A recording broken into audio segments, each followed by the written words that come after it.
Here we go. All right, good. How are you, man? I'm doing good. How are you doing? Good. Yeah. So if you just want to get right into it, we can just get talking for a little bit. Sounds good. Let's do it. Yeah. I mean, for you this past season, obviously, weird season, but ultimately got back to the big leagues. I mean, what kind of was your season like? Obviously, well, I'm sure with the thrill of being back in the clubhouse with the major league guys, but also, weird, definitely weird year to be back. I mean, how did it all go for you, and how do you can you just kind of sum up how do you think it went? Yeah. So when I first got into spring training, I was just a minor league invite. Wasn't invited to the big league camp, and so I didn't think there was much of a chance of me making the big leagues. I thought I would be happy with just a Double A or Triple A roster spot. And if something happened where I could possibly get into the big leagues, that'd be great. But things happened to go right for me, and I was able to start the season. It went wrong for the country as a whole, COVID, but went right in my situation where I was able to, expand the rosters, get a roster spot, and then show those guys what I could do. And I just went out there and had fun and tried to stay as aggressive as I could when I was out there with the opportunity that I was given. For you, going back to your first stint in the big leagues till now, how have you really developed as a pitcher? I'm sure you get that question a lot. But you had a ton of success last season. So I mean, how did you reinvent yourself essentially? Yeah, so I went from starting in the big leagues when I first made it up to then getting kicked out of baseball, basically released a handful of times, and went to indie ball where I transitioned into being a reliever.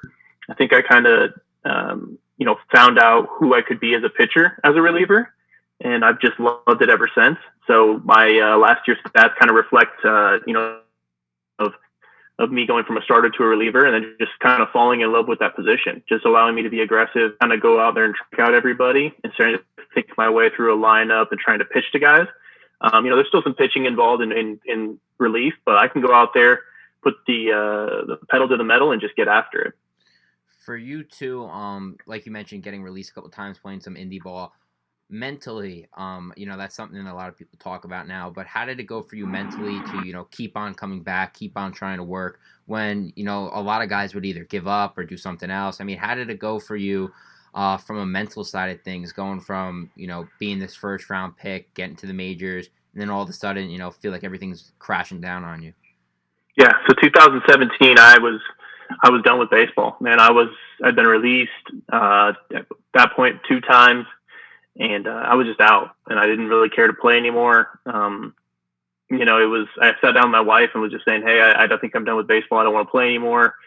And she broke down crying and said, like, I don't think you're done with baseball. I think you have more to give to the game. I think you should keep going. We'll be fine financially. We'll figure it out. Everything will be good. But I think you need to keep playing. So her sitting down and kind of breaking down and saying that to me kind of refueled that fire of like, all right, well, if I got her support and she can sit there and watch me do it, I sure as heck can show up and do my part. So I went ahead and just started figuring out how do I get rid of the yips. And I mean, that's what kind of got me out of baseball, because I had the mental block in the yips where I couldn't throw a pitch anywhere close to the zone. So I started seeking out mental skills guides and stuff like that. And it was rough during those years. It was really rough. I was in some dark places where I didn't want to play anymore, like I said. And just didn't really want to do much. And her saying that to me completely flipped it around, where everything was just like, all right, I mean, I'm bad now, but I know where I'm going to be in the future because I believe that I can get there, and she believes that I can get there. Was there a game, a moment, you mentioned the yips, kind of when everything, from your mental side of things shifted? Was it, when you were in the majors and maybe getting a little roughed up and then kind of everything broke down? I mean, what really translated to that moment where everything felt like it was just crashing down for you on the field? And speaking of that, I know you just mentioned, seeking out mental guys and everything. How did you change your gear to really get rid of that? I mean, was there a moment basically that started it and ended it? How did it go for you? So the first part of your question, what started the yips for me was it's spring training in 2015. I just came off of a very successful 2014. In 2015, I put a lot of pressure on myself. I was going, all right, I'm a number 2, number 3 right now. I want to establish myself as a true number 1, get after it, and kind of carry this team into the playoffs, and be the guy that they signed me, be the guy that they signed a handful of years ago. That's who they saw when they were signing me. I put all this pressure on myself, I then rolled my ankle about a week before spring training was done, and I kind of just toughed the injury out. I was like, I'm not going to tell anybody. I kind of just deal with it, kind of got some rehab done on it, but it was really bugging me. And it just threw my mechanics into a mess. And when I lost my mechanics and lost my ability to actually throw strikes, I started trying to throw strikes, and that made it just way, way worse. And then all of a sudden, I couldn't even play catch, and it just kind of spiraled out of control. So I think it was a combination of that pressure that I was putting on myself, and then that uncontrollable injury that just happened, which added to that stress and kind of just was a wave that just, the straw that broke the camel's back kind of thing. The second part of your question, I believe, is like, how did I get out of it? Yeah. Well, I kind of had to first off accept that I had it. And I had a catcher who came up and told me, I had a middle field guy said, hey, I don't like him really talking about the yips. And the catcher came up and says, I do. Because if you watch, this is kind of a dumb analogy, but if you watch Harry Potter series, everyone's afraid to call Voldemort, yeah. Right? They just kind of refer to him as, the one we don't speak of, you know what I mean? And so the only person that's actually defeated him is one who actually realizes and has rationalized that he's there. Now let's just deal with it and do what we need to do to deal with it. So that's what I kind of did. I kind of had to look myself in the mirror and say, hey, you got the yips. What are you going to do to get rid of it? And for me, it was, I seeked out a mental skills coach. In fact, actually 2 or 3 of them, just kind of picking brains and seeing what they got. The one I really got some good stuff from was Jason Kuhn. He's an ex-Navy SEAL. He now works with other sports teams, a lot of collegiate teams, a lot of athletes. And then I also started seeing a psychiatrist that was able to kind of help me with my anxiety that I think had kind of, overwhelmed me and led me into, that situation. For you, having the chance to, come back like we've been talking about, but I got to ask, postseason baseball, not a lot of fans, obviously, that were no fans really allowed besides, a couple friends, family.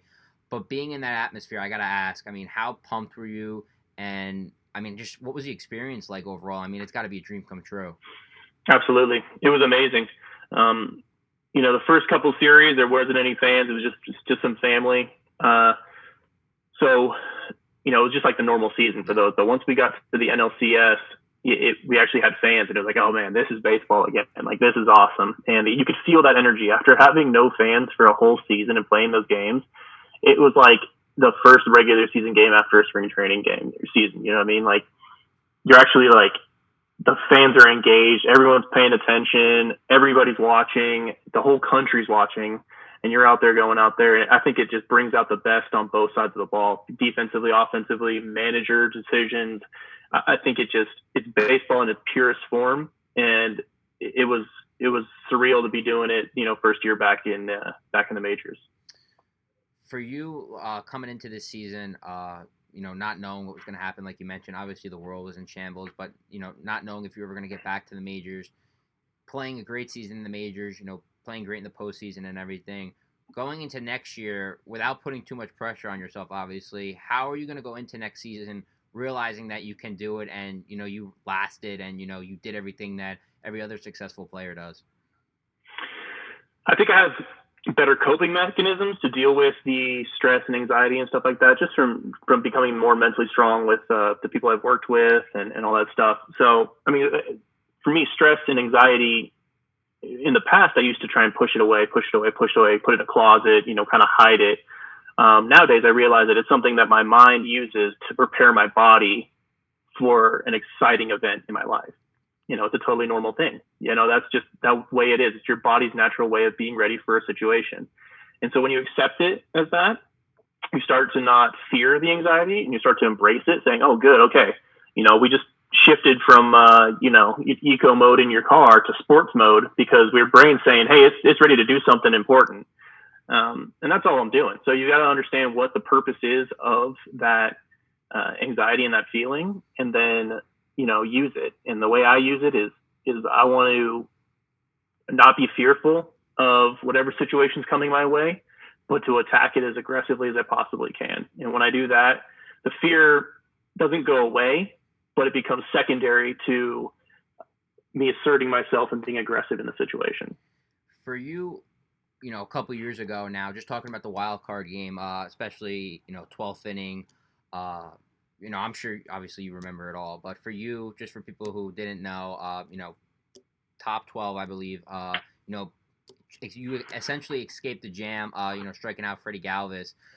For you, just looking back on yourself, just as a pitcher, just as a human, just mentally, if that was 5 years ago, I mean, how much different is that? Because you came right at him, essentially, like you mentioned, no fear. But 5 years ago, you're talking about a completely different person, different guy on the mound. I mean, just how did that all come to terms? And once you did that, I mean, that's essentially, you came back, all the way, and you really showed it on a big national stage, even though there's no fans. Yeah. So the 11th inning, actually, we had O'Day had gotten into a bit of a jam. He had bases loaded, 2 outs. And I came in there. They told me, hey, if Moustakas gets up, you're going to be in the game. And I said, okay, sounds good. So I'm sitting there looking at the lineup from like 7 hitters away. And I'm like, okay, O'Day's not doing that. He's a veteran. Sure enough, Moustakas gets over there. And I'm like, all right, here's where you start your playoff run, dude. Let's go. And like you said, like there's obviously nerves going on. But when you can put that second on your list and just go out there and be aggressive and do your job, that's what's, it's the fear doesn't go away, but it becomes secondary. And so I went out there, got Moustakas, I think it was 2 breaking balls and a fastball. And then I came into the dugout. They said, hey, you got one more inning? I said, heck yeah, let's go. Give me the rock. And so I went out there, gave up 2 hits, back-to-back singles in the first 2 guys. And I said, all right, I told myself, I stopped off the back of the mound and I said, you will not let this guy score. You struck out 3 guys in a row. You're going to do it right now. And kind of just told myself to, hey, lock it in. This is where you lock it in. And went out there and did it. Stayed aggressive. Didn't freak out. Didn't have fear of the situation. Just knew that this is what I got to do. I got to get the first guy, and we're going to get him through a strikeout, and then we really got to get the second guy, and then the third guy's going to get himself out. I just got to throw strikes. So. Again, it's just be aggressive, and that everything else will take care of itself. Yeah, I mean, just looking back on the game, I'm remembering that. I mean, that game was epic, just from a standpoint of a fan watching, the whole game. I mean, it was just it was crazy. If there was fans there, I can't even imagine. Obviously, they were outside of it, but for you, like you just mentioned, getting the call, going back into the 12th, and they left you in the jam. How much just trust do you think they have in you? Obviously, the coaching staff and everything. And how much do you appreciate that they're after everything that you've come through essentially to overcome the yips and everything, the mental blockage, to now them accepting and just giving you the rock and saying we trust you. I mean, how good does that feel? Yeah, I mean it feels great. Obviously, when I was in spring training last year in 2020.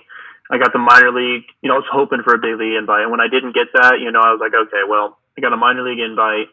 And the guys that a lot of time my age come into that position, you get released. So I'm thinking that's what the organization thinks of me.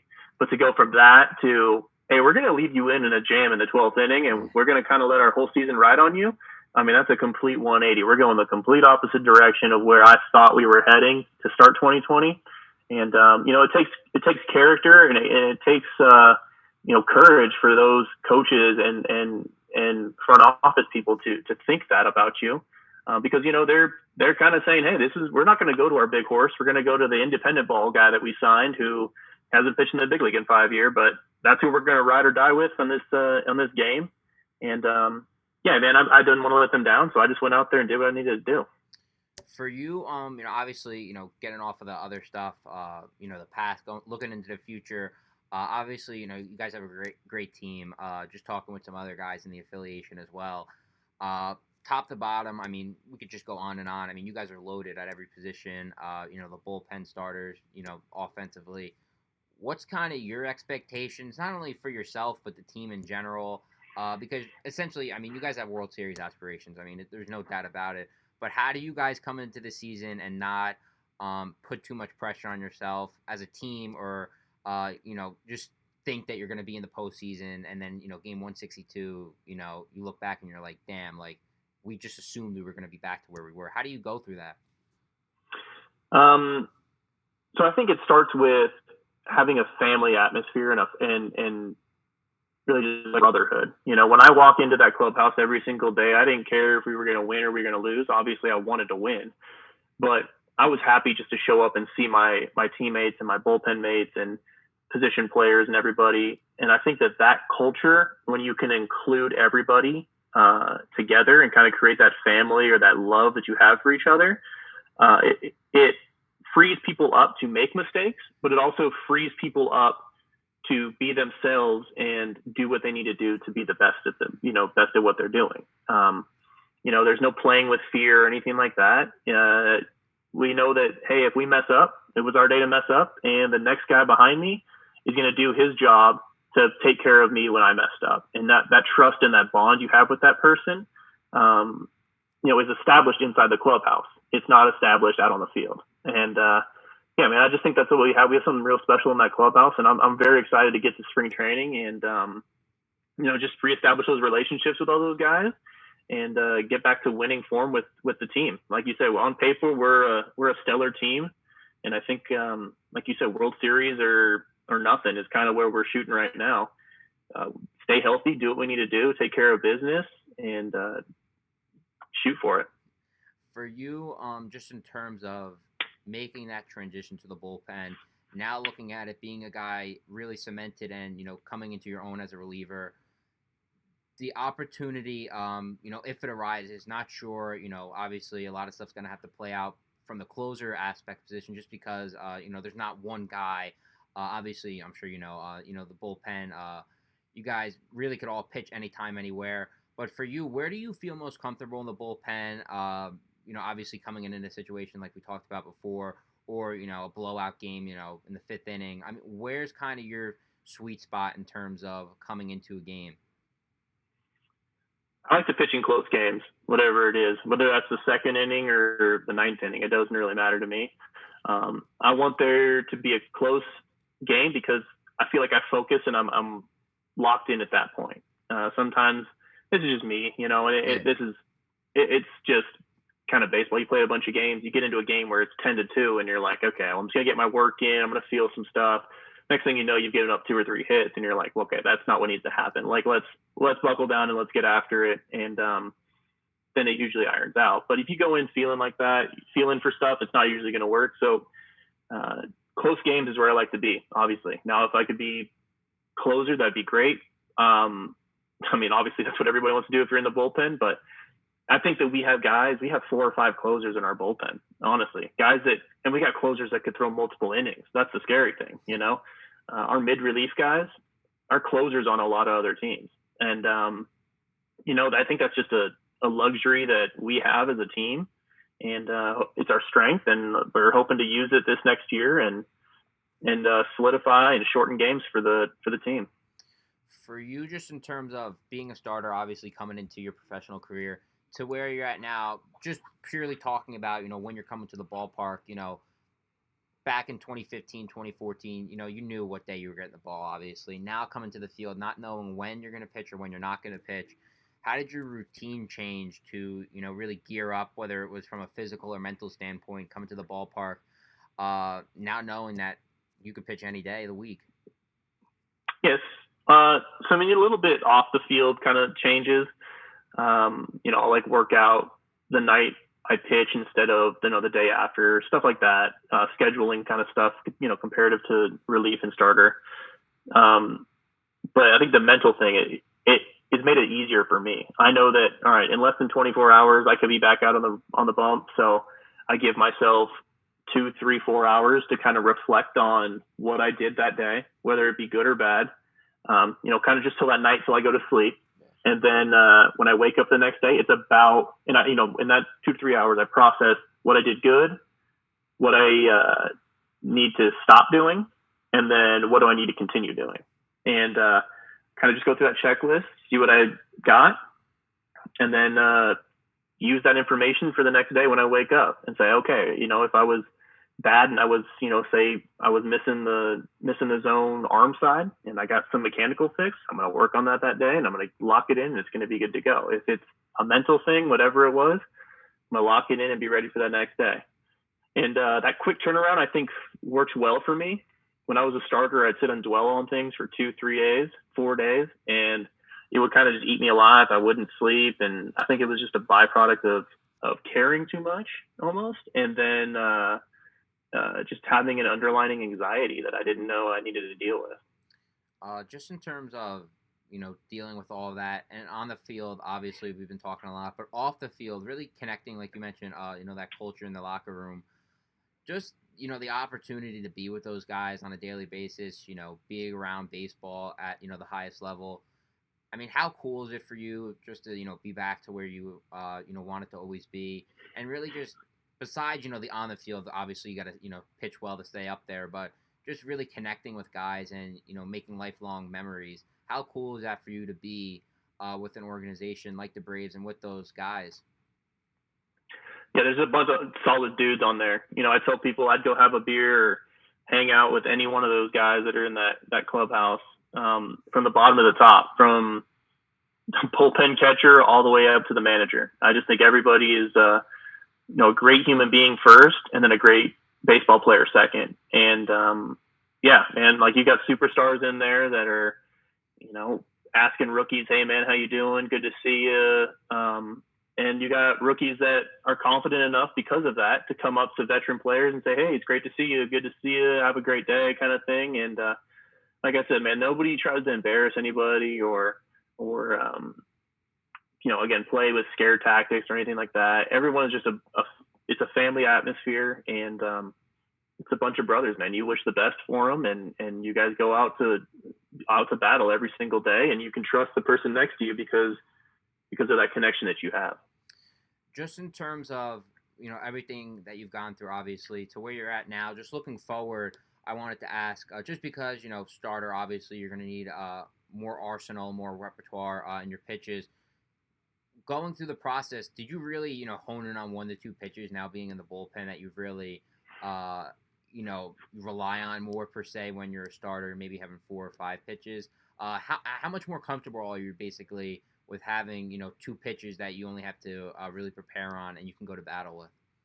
Yeah, so I like my fastball. I like it. It plays in multiple ways. You can play as a strikeout pitch. Obviously, it plays as a pitch I can get early count strike, and it's deceptive and hard. So I obviously that's not going anywhere. I love that pitch, and I think everybody has to have a fastball. Obviously, curveball for me it's been great the last couple years.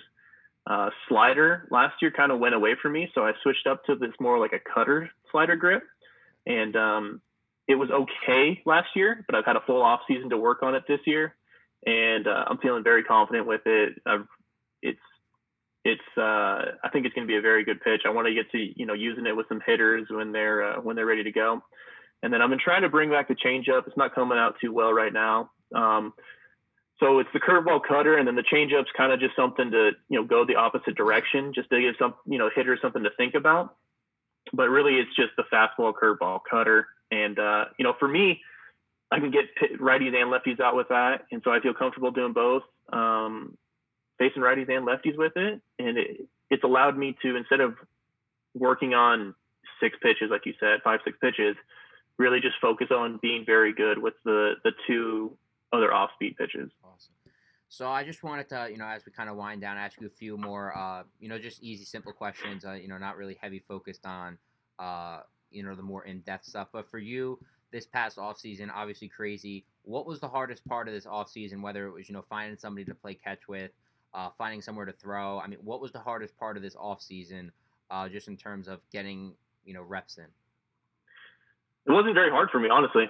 I was fortunate to have a buddy that has his own warehouse.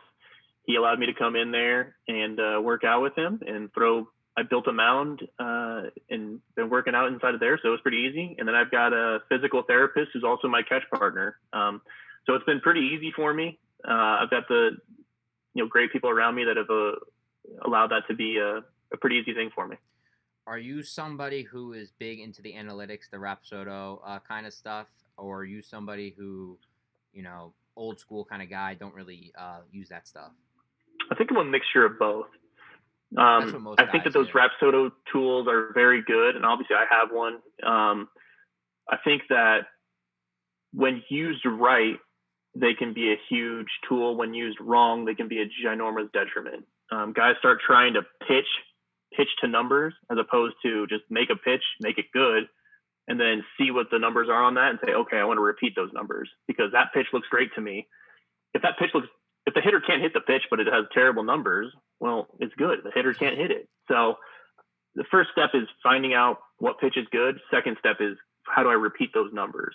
That's my opinion. Yeah, most guys are mostly a mixture. You definitely have to, look at it at least a little bit. But for you, going into next spring training, what are you most pumped for when you get to go there in the next couple of weeks? Just to be pitching outside in dirt, man. I've been throwing inside. All of the fields here are shut down in California. Things are starting to open up a little bit where we can get back out on some dirt fields.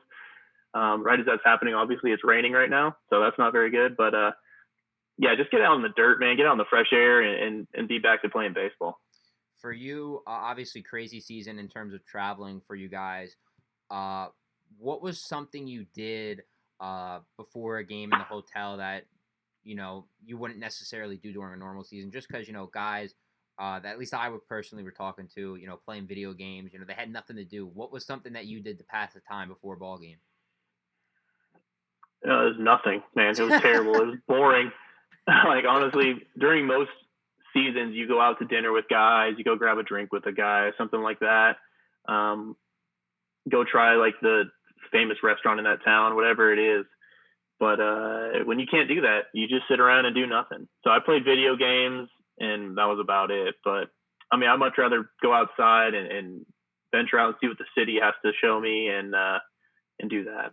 Speaking of the city, what's your favorite ballpark that you've been fortunate enough to pitch at? So I was fortunate to play in Wrigley this year. Okay. I'm sorry, not Wrigley, Fenway. Wow. Fenway. No, Wrigley was my previous one before Fenway.